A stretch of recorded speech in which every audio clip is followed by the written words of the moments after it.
sa ka kinabuhi nga muhalad ngadto kaniya pinaagis pagsimba diha kaniya sa espiritu kamatuoran. Simbahan ang Diyos ito. Hallelujah. Inon ko ikaw sa ngalan sa Ginoo. Makaplagan lamang nimo ang mga pagtulunan, mga mensahe gikan sa balang kasulatan sa makanunayon Diyon sa dihang musimba ka sa Dios.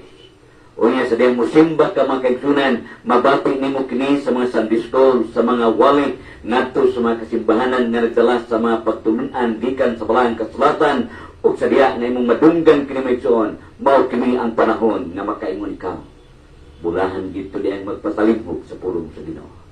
Kaysa akong pagpatalimhog sa mga mensahe gikan sa radyo, hallelujah, nabati na ko ang challenge, hallelujah, sa akong kinabuhi.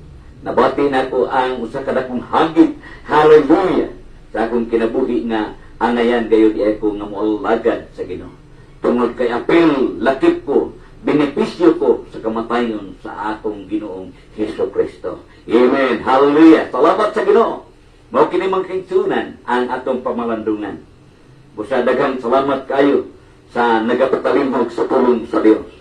Praise the Lord. O din taknas kabuntagon igsuon. Hallelujah. Sa imo karon napahimutangan, sa imo karon nga sa pagpatalimhog mga igsuon, wala ka maalkansi. Walay nakuha gikan kanimo.